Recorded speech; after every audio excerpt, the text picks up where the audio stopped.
ഇനി ഒന്നുകൂടി ഉണ്ടല്ലേ? ഒന്നുകൂടി ഇല്ലേ? ഒരു റിവ്യൂ കൂടി ഇല്ലയോ നന്ദന? ഒരു റിവ്യൂ കൂടി ഇല്ലേ നന്ദന? 3 എണ്ണാണ് സർ ഇതുവരെ തന്നിട്ടുള്ളത്. ഇത് 3ാമത്തെയാണ് നമ്പർ ഇട്ടിട്ടുള്ളത്. ഒരു യൂണിറ്റിന്റെ തന്നിട്ടില്ല. അവസാനത്തെ യൂണിറ്റിന്റെ റീഡിംഗ് തന്നില്ലേ നിങ്ങൾക്ക്? അത് വേണ്ടേ?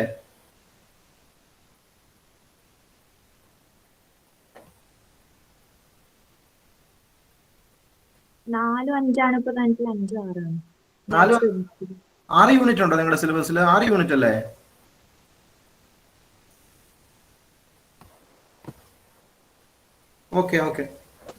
Okay, friends, all of you, a warm welcome to this evening lecture in Liberalism series.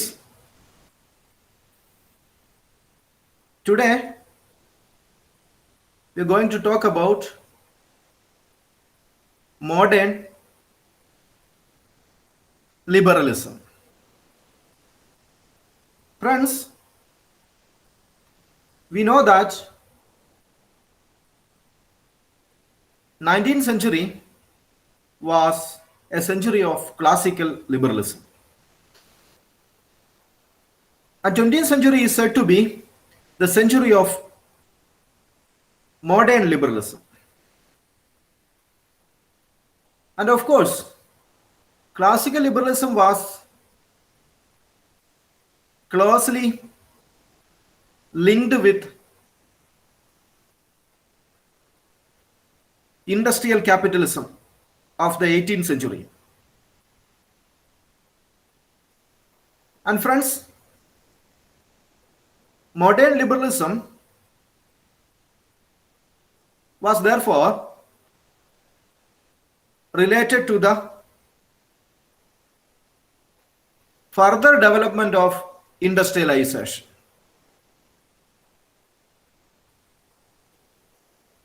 Or modern liberalism was a response to the further industrialization of the world, particularly the European part of the world.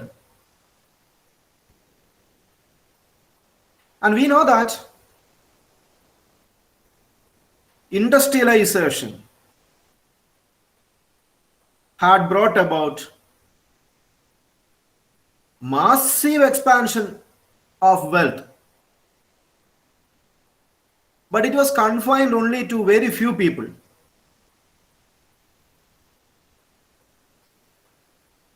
But the industrialization also was accompanied by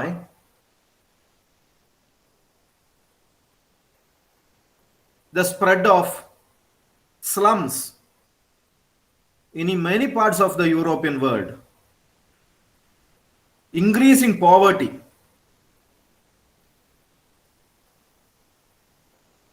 ignorance, and diseases.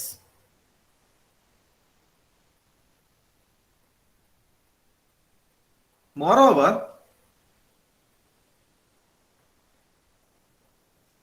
social inequality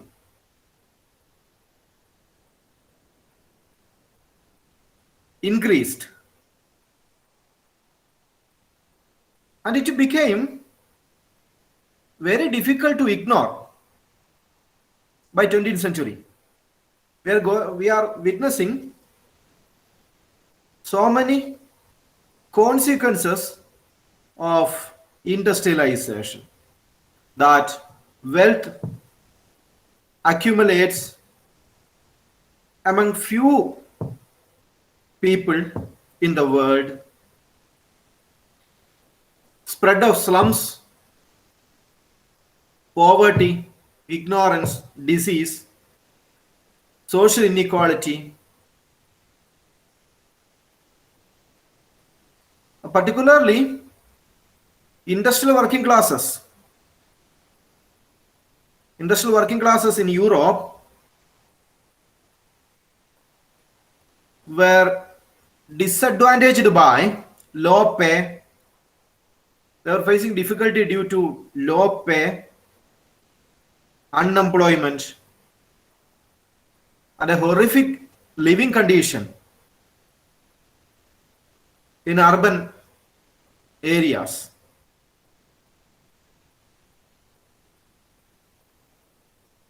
Friends, all of these developments had an impact on liberalism in the United Kingdom. Since late 19th century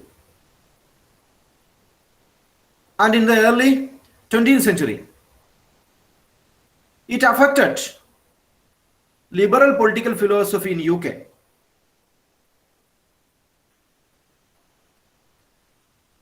But in other countries,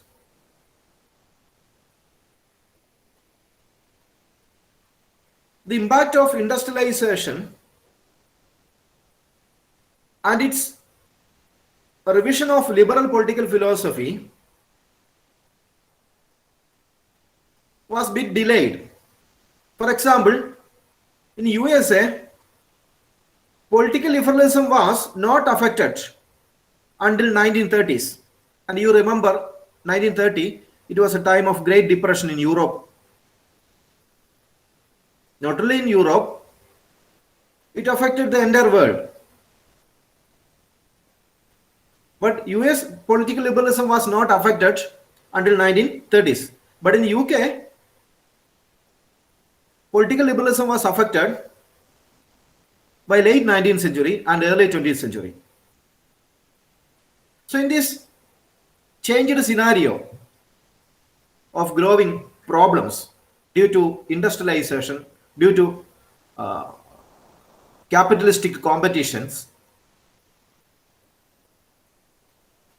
liberals found, or liberal political philosophy found, it is very difficult to maintain their earlier argument. It is very difficult to maintain their earlier argument. That is, the arrival of industrial capitalism by the 19th century.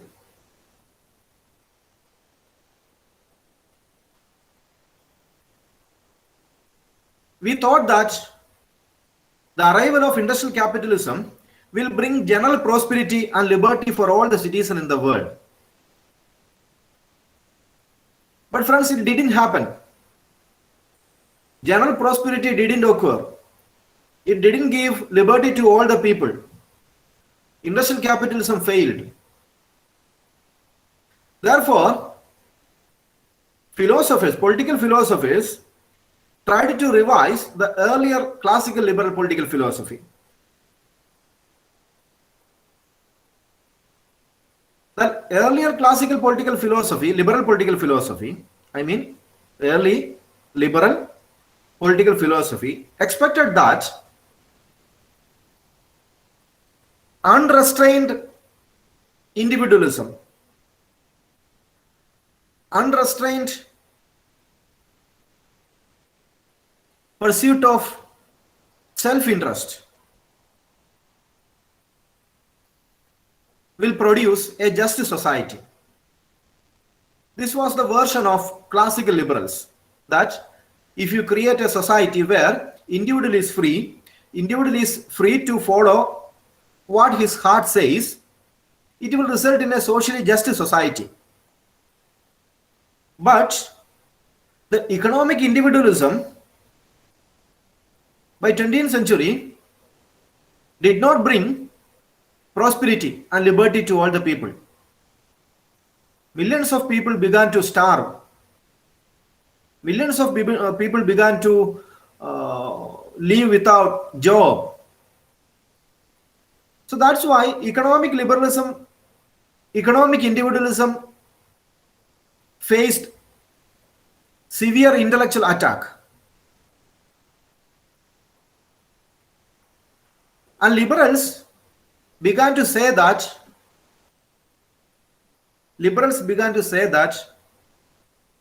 we have to change our attitude towards the state. We have to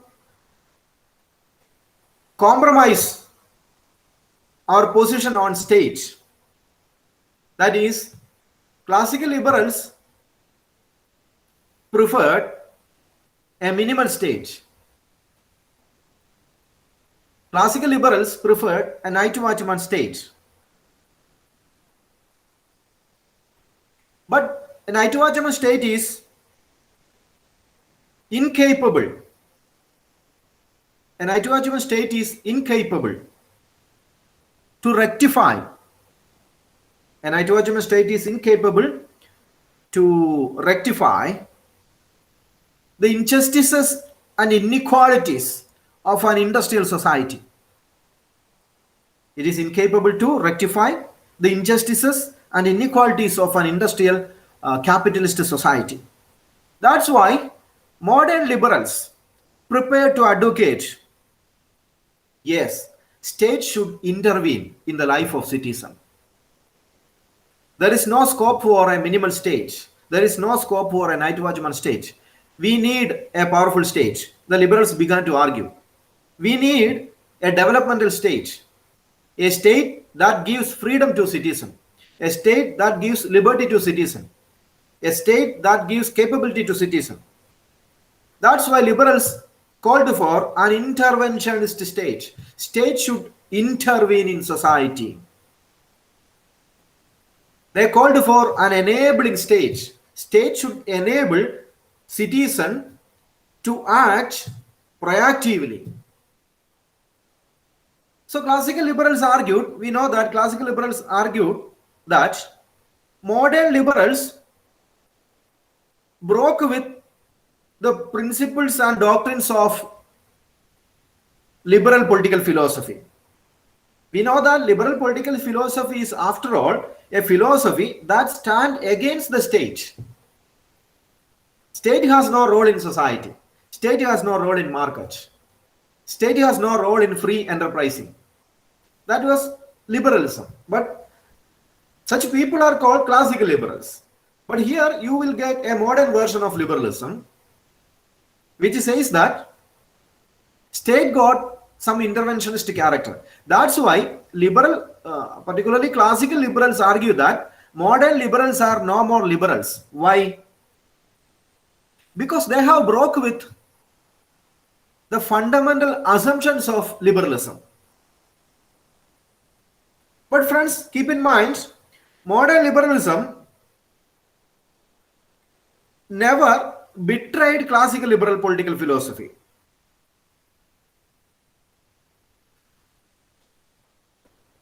Modern liberalism never betrayed classical liberal political philosophy. But one thing is clear, that modern liberalism has ideological and theoretical tension. Ideological and theoretical tension with respect to the role of state in society. When we think about modern liberals, friends, keep in mind that modern liberals got ideological and theoretical tension because there is confusion regarding what is the exact role of state in the society for the modern liberals. But when it comes to classical liberals, they are very consistent. What are they saying? They are saying that state has no role in society. State has no role in market. State is only to protect the interest of private individuals. Friends, therefore, to make sense of modern liberalism, we have to understand five fundamentals of modern liberalism, which comes in stark contrast to the fundamental assumptions of classical liberals. So in the previous lecture, we have found classical liberals got some very important founding assumptions. And here also, modern liberals got their own fundamental assumptions. And they are notion of individuality, positive freedom,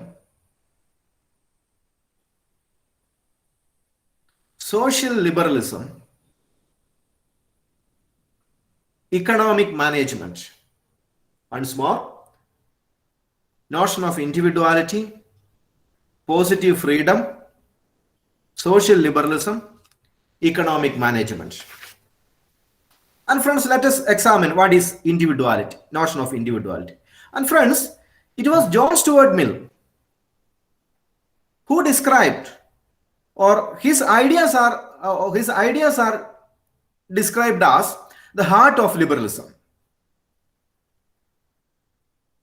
J.S. Mill's ideas of liberty is considered to be the heart of liberalism. In a sense, the ideas of John Stuart Mill provided a bridge between classical liberalism and modern liberalism.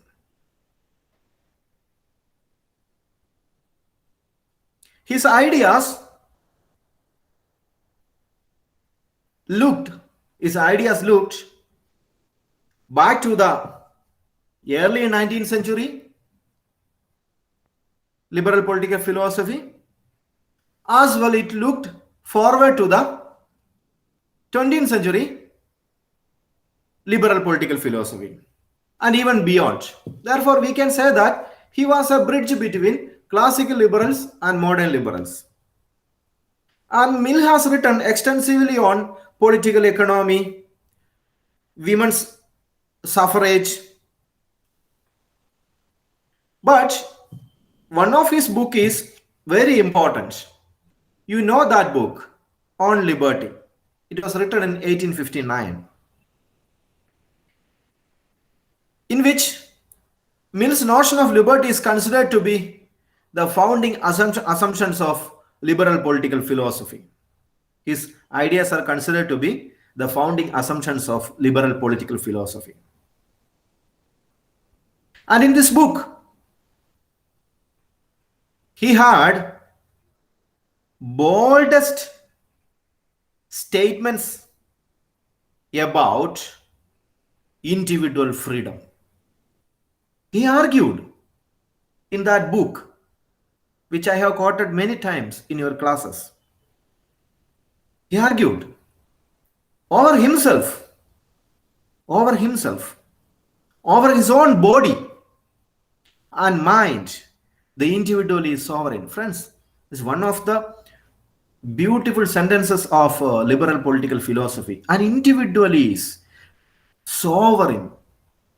Where is he sovereign? He is sovereign on you are sovereign on your own body. Your body is your body. Nobody has control over it. And you are not only sovereign on your body, you are sovereign on your mind, your thoughts, your thinking, your ideas. You are its sovereign. So an individual is sovereign on his body and also his mind. So this is considered to be beautiful, one of the founding principles of liberalism. So this is a sort of negative statement of liberty. This is a negative conception of liberty. That is, we are viewing freedom in terms of absence of restriction, that nobody can control us. That is, this is a notion of liberty in which there is absence of restriction. There is absence of restriction on an individual's self-regarding actions. That is, I go outside, I went to market, I went to purchase something, I talk to somebody, I prefer the kind of education that I want, I prefer the job I like, I prefer the person I want to marry. So these are all self-regarding actions. And on all these matters, over the mind, over the body, an individual is sovereign. And this is called a negative theory of liberty. Because these are all personal activities of an individual, over which an individual is sovereign. Mill believes that, liberty also got a positive character. Liberty also got a positive character. And liberty is a constructive force. It gives the individual Liberty gives the individual the ability to take control of their own lives. The ability to take control of their own lives, to gain autonomy, and to achieve self-actualization. So look at the way in which he defines liberty, that you are free on your body and mind. You are a sovereign. And friends, Mill says that, an individual has, if an individual is born with liberty, he has ability to take control of his own life, he can gain autonomy, and he can achieve self-realization. Friends, Mill was seriously, influenced by European romanticism, that go back to nature, that we are part of a nature. So nothing, norms, the morals, the taboos that society created is basically against nature. Because nature doesn't create any kind of taboos or morals. Nature knows nothing. So we are all part of the nature. So go back to nature. So this idea, the romanticism, and this notion heavily influenced J.S. Mill, and he believed passionately in individuality. That the value of liberty is above everything. It gives you, it enables you develop your own, gain talents, skills, and knowledge. It helps you refine your sensibilities. Friends, you remember Harivansh Rai Bachchan. He was the father of Amitabh Bachchan. But Amitabh Bachchan says, in his 20s, Amitabh Bachchan come out of the control of his parents, particularly his father, Harivansh Rai Bachchan. He was a famous poet, Hindi poet. Harivansh Rai Bachchan was a famous Hindi poet, very influential person. But Amitabh Bachchan has come out of the control of his his father, Harivansh Rai Bachchan, in his early 20s.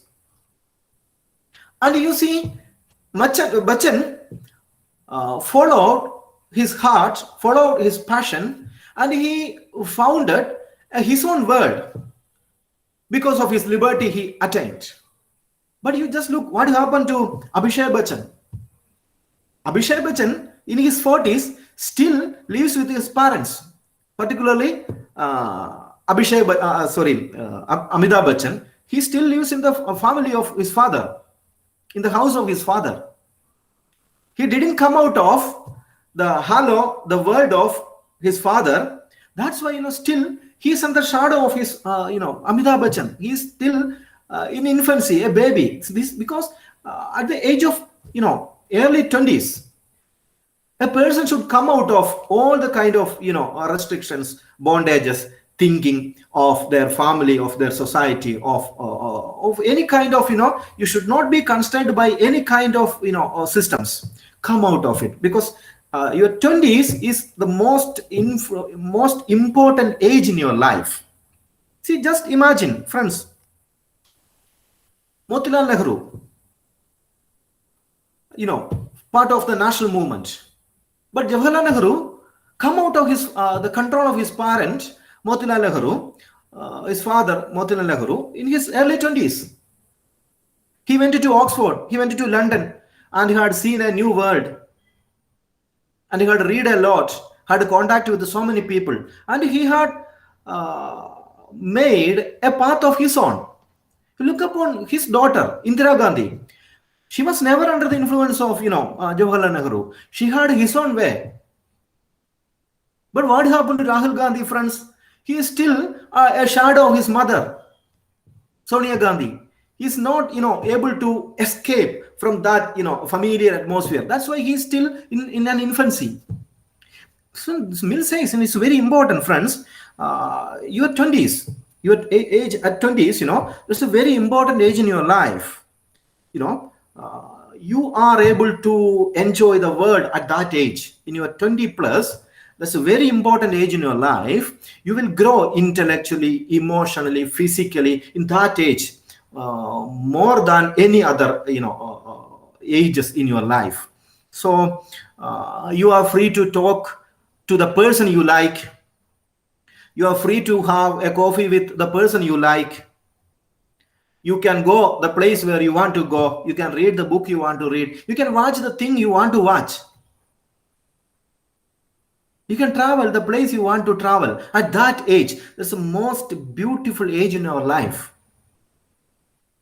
If that age is lost, just like what happens now, you are all at home, not seeing anything outside, under the control of your, the familial, parental, ambience. You are growing, but that's very sorry state of things.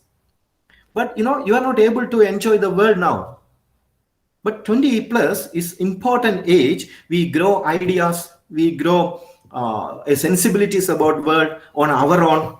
We travel, we see people, we meet new people, we happen to see new ideas. That age, 30 plus, you will be settled, you will be institutionalized, you will be living in a system by 30 plus. You are already dead by 30 plus, you are dead. But 20 plus, the age of revolution, the age of freak age. You are like a sea wave, like a storm. You are spreading everywhere. That's a very important age. Mill says that that liberty is very important in human life, because that will give you life. That will give you life, because it gives you a higher moral value, that liberty.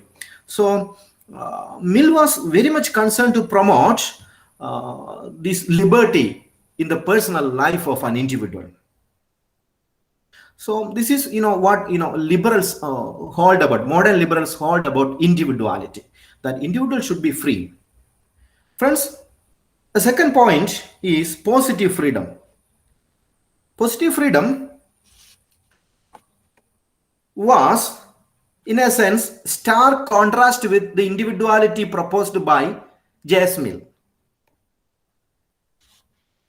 But Mill started the debate about positive freedom because he proposed two types of liberty. Liberty in terms of self-regarding action, that I want to go outside, I want to talk to people. These are all personal self-regarding actions. But there is also other regarding actions where individuals would not enjoy the license to do anything, because he has to consider other people. That is the beginning of positive liberty. So this positive liberty was, in a sense, proposed by T.H. Green. And positive liberty came into existence by late 19th century. It came into existence by late 19th century with the writings of T.H. Green. With the writings of T.H. Green. And T.H. Green's writings influenced a generation of so-called new liberal writers. So-called new liberal writers. They are called new liberal writers, such as L.T. Hobhouse, J.A. Hobson. They have written so much about liberalism. And Green believed, friends, unrestrained pursuit of profit,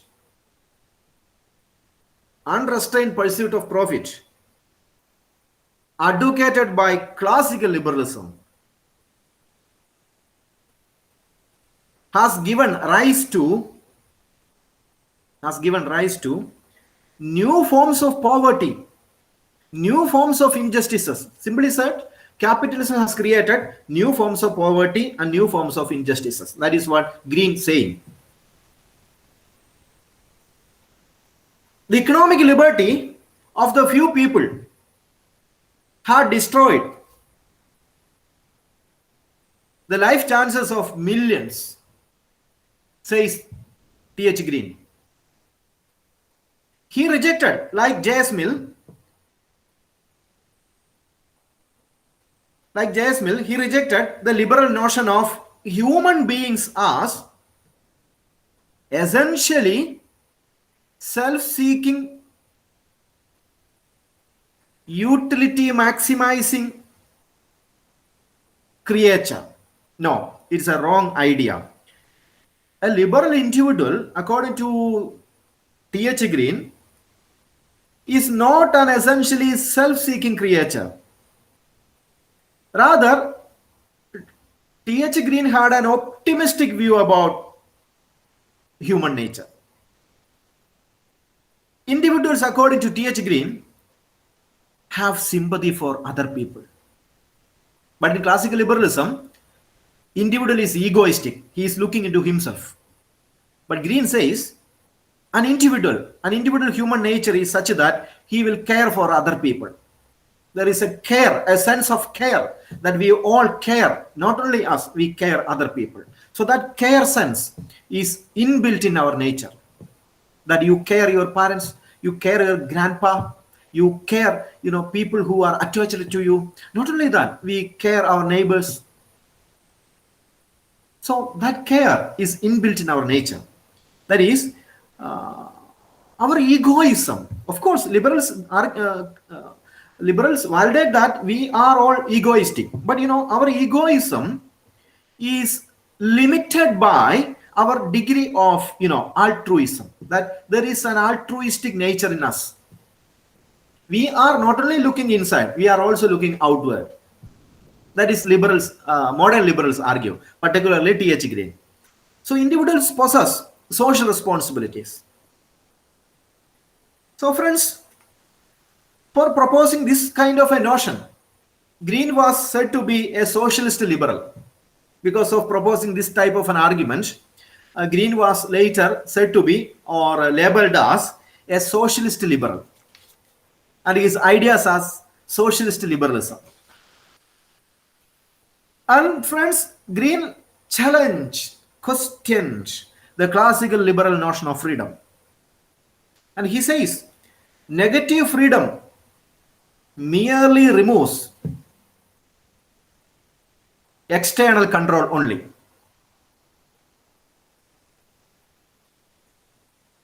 But a classical notion of negative liberty gives the individual so many choices. So what is wrong with that idea? Green is exploring into that question. He says that, for example, you look at the market and you are going to start a business. And when you start a business, of course, friends, what you are going to do? You are going to take all the decisions that maximize your profit. Because you have freedom of choice. So you will take action that will gives you freedom and avoids, loss. And friends, a negative liberty always justifies your ability to hire the cheapest labor in the market. A classical notion of liberty justifies your ability or your choice to hire the cheapest labor possible in the market. For example, instead of employing adult people, you will employ children because children's labor is cheaper. You can purchase it for low price. So you will always prefer child labor. You will always prefer female labor than male labor because female labor is cheap. That way, friends, Green attacked classical notion of liberty, saying that economic freedom lead to exploitation. Even it become the freedom to starve. The freedom to starve. So instead, Green proposed freedom in a positive sense. Freedom is the ability of an individual.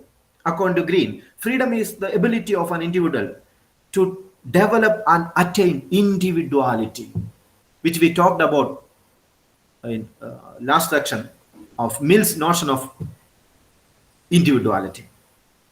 That positive freedom is ability of an individual to develop and attain individuality. It involves people's ability to realize your own potential. It helps you attain skills and knowledge and achieve fulfillment. Negative freedom only acknowledges, negative freedom only addresses legal and physical limits of an individual.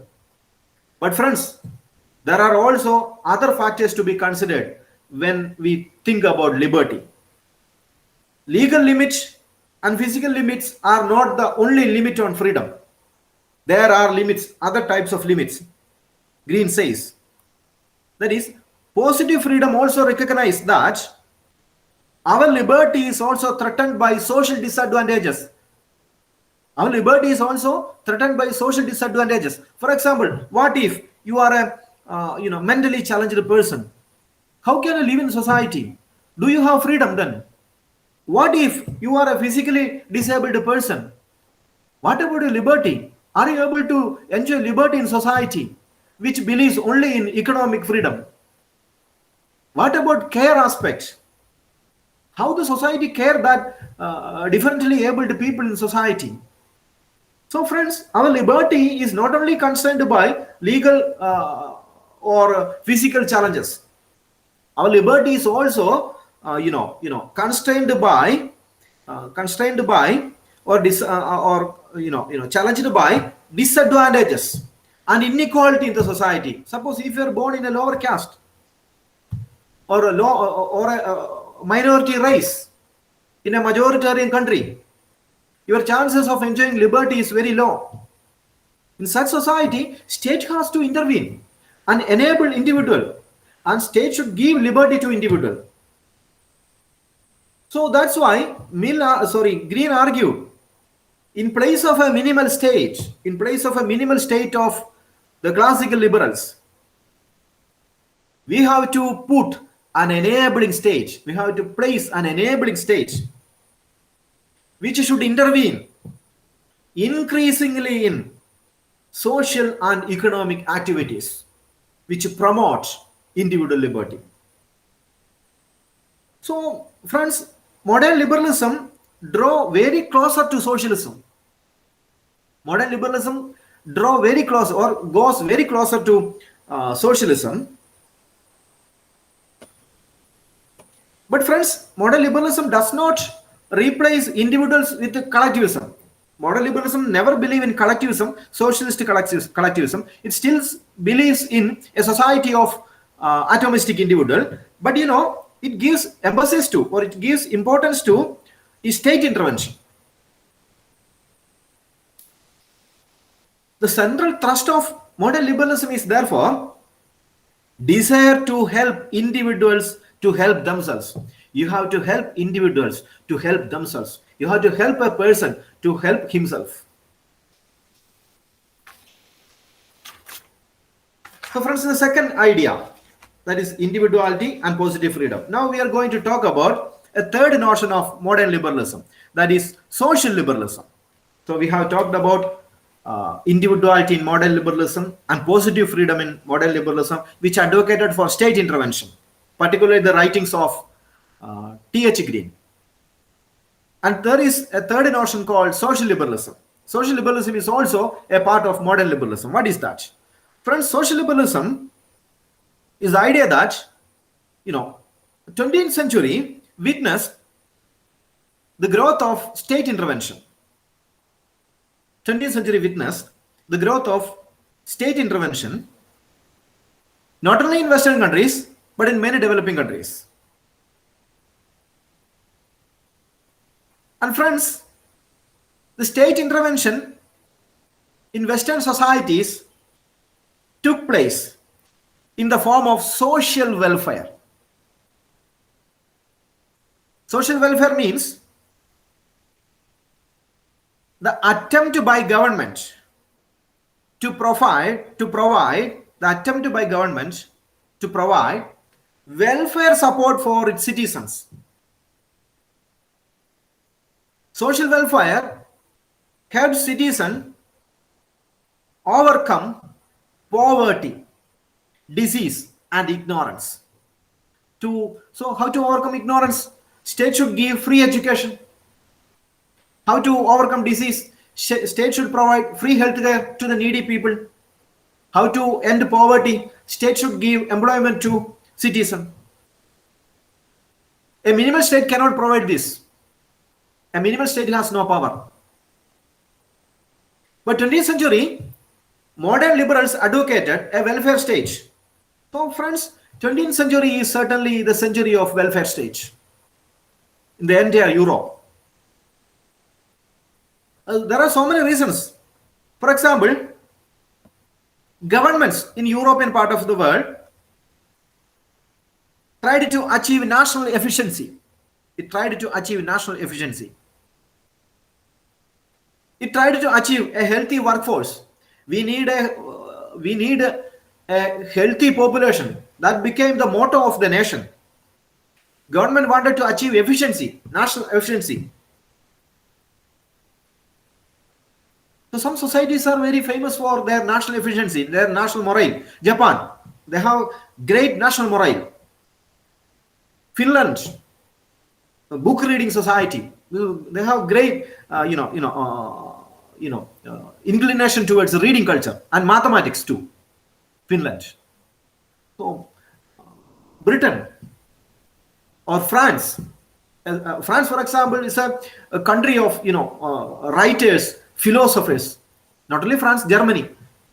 Germany and France together produce most of the philosophers in the world. Most philosophers of the modern world comes from these two countries, Germany and France. So all the countries is in the world, particularly in the European part of the world, are famous for some particular or unique features.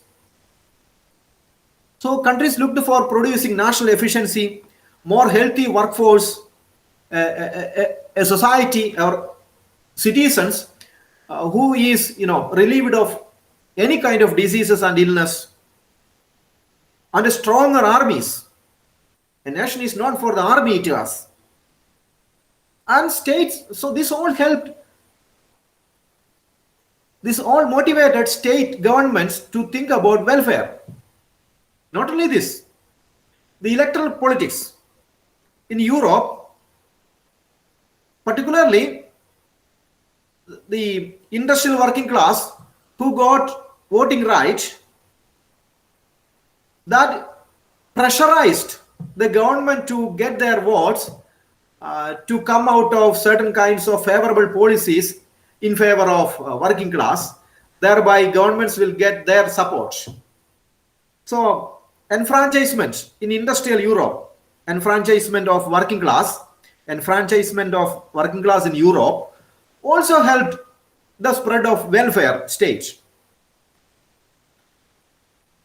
So within liberalism, the contribution of modern liberals is the idea of social welfare or the idea of a welfare state. And a welfare state, friends, a welfare state is a direct contrast to classical notion of liberalism. Because classical notion of liberalism never believe in any kind of welfare policies. But modern liberalism believes in welfare policies. Because classical liberalism believes only in self-help. If you want to do something in life, if you want to achieve something in life, you have to self-help. You have to help yourself. No one come and help you. That is classical liberal notion. But modern liberal notion is that state will come and help you. So modern liberals proposed a notion of equality of opportunity. A notion of equality of opportunity. So you give disadvantaged people certain conditions of improvement. You have to create a condition that will remove disadvantages in society.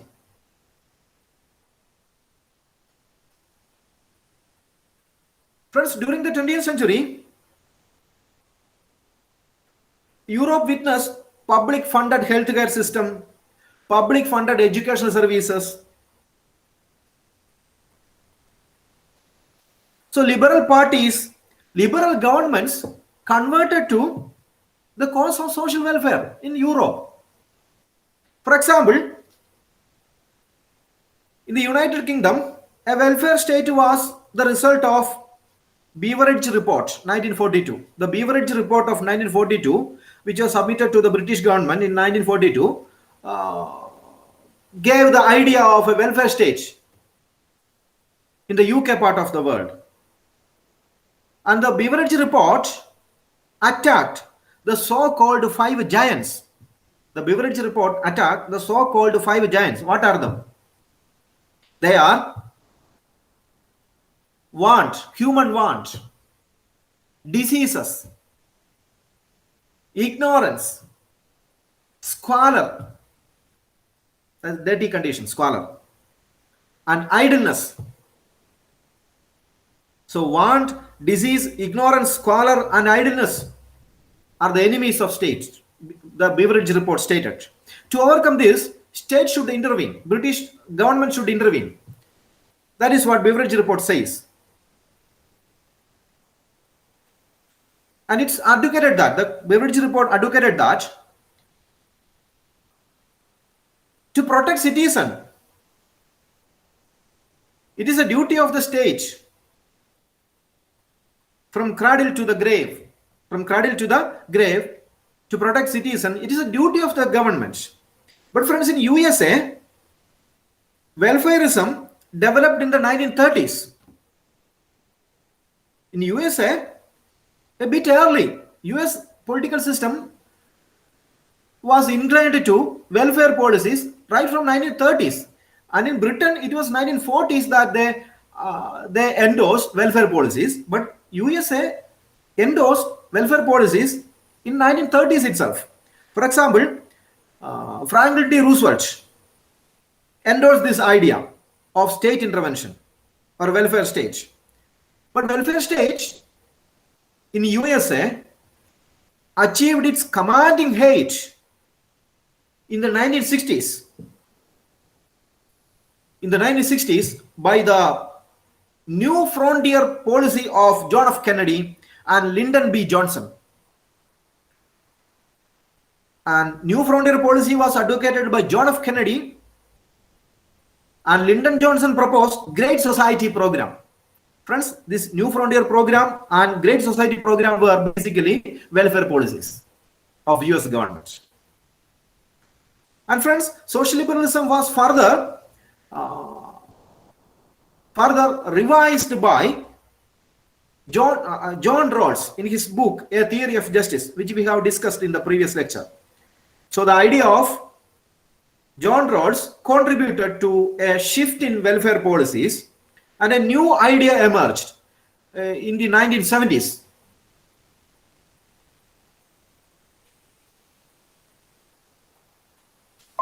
Friends, am I audible, friends? Yes, Audible? Yes, sir. Okay. So, friends, the social welfareism of the 20th century got a shift by the writings of John Rawls in his book, A Theory of Justice, and his idea became the source of social democratic liberalism. So John Rawls' idea gave the intellectual foundations of social democratic liberalism.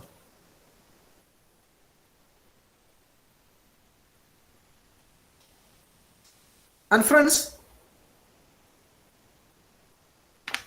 this is the third point of modern liberalism, that is individuality, positive freedom, and social liberalism. And now there comes another angle to this idea, economic management or Keynesianism. So together these 4 points constitute what may be called modern liberalism. And let us examine what is this economic management theory. Friends, in addition to social welfare, 20th century Western governments started managing their economies. They use the word manage. Not nationalization. It's some sort of socialist policy, friends, but they never use these kinds of words. Nationalization of economy. They never prefer that word. Rather, they use the technical word that is called management of economy. So it's a petty name or a euphemism for socialism. Managing economies. Friends, the Great Depression of 1930s sparked off by the Wall Street crash of 1929, resulted high level of unemployment throughout Europe, also in USA. It affected lives of millions of people in the industrialized Western world and also developing countries. Friends, Great Depression was the most classic example of the failure of classical liberalism and capitalism. After World War II, friends, most Western countries in Europe adopted economic policies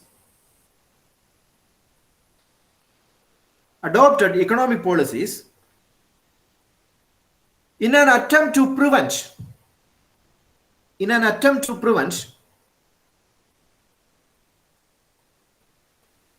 a return to the pre-war levels of unemployment. So after the World War II, Western governments started certain kind of economic policies, and they started implementing certain kind of economic policies, the purpose of which was to prevent a return to pre-war levels of unemployment. Europe again should not go to pre-war level unemployment. That will be disastrous. That will be suicidal. So government should do something in order to prevent the spread of unemployment in the Western world. And friends, one important economist contributed to this way of thought, and you know his name. His name was John Maynard Keynes, a UK-born economist. And he wrote a famous book. The book was The General Theory of Employment, Interest and Money.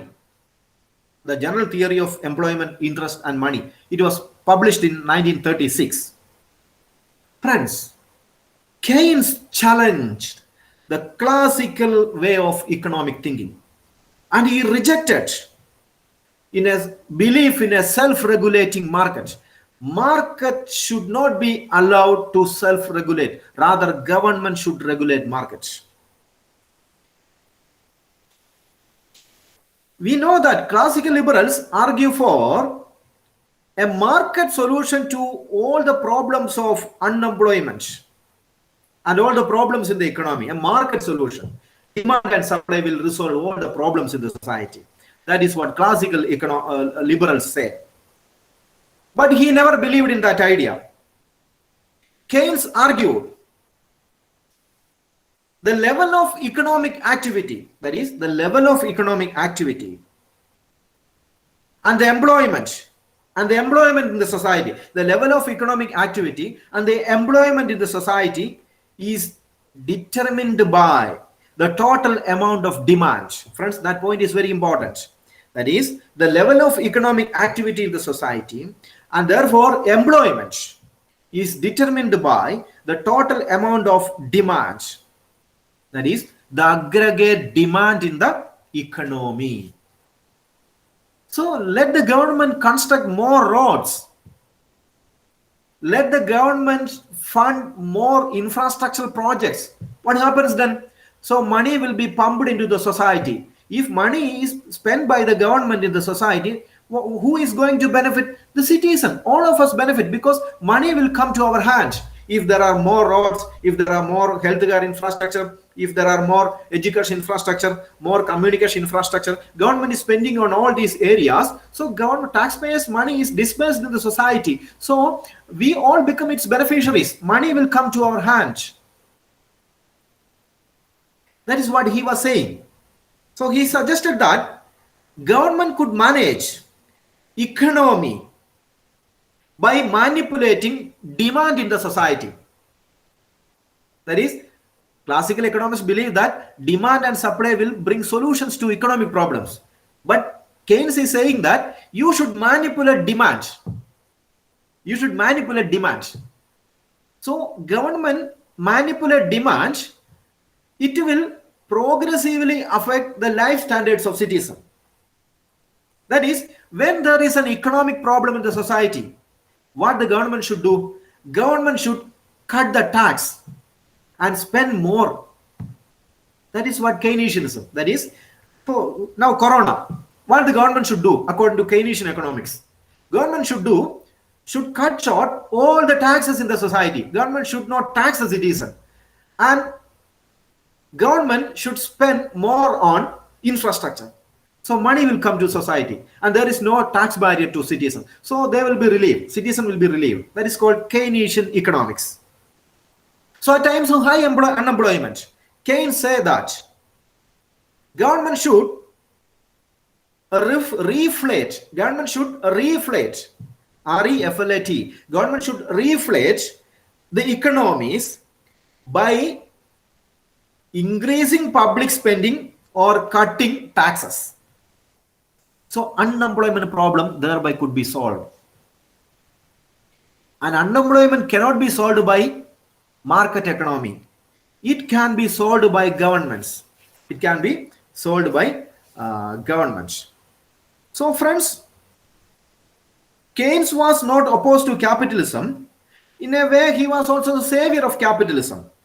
But he never believed in unrestrained power of private enterprise. He never believed in unrestrained power of private enterprise.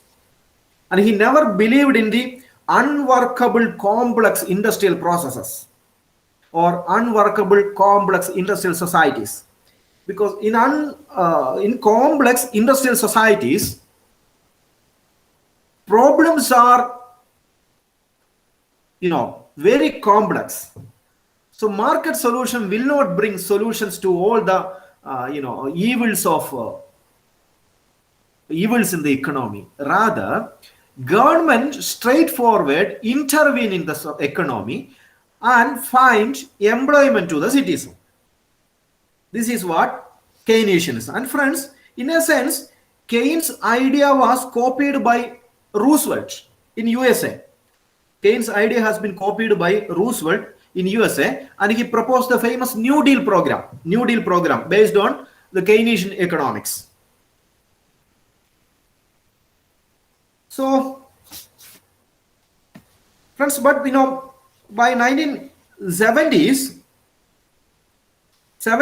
this Keynesian economics was challenged by neoliberals, because they were saying that Keynesian economics is giving more power to states, so liberal societies are in a danger of liberty.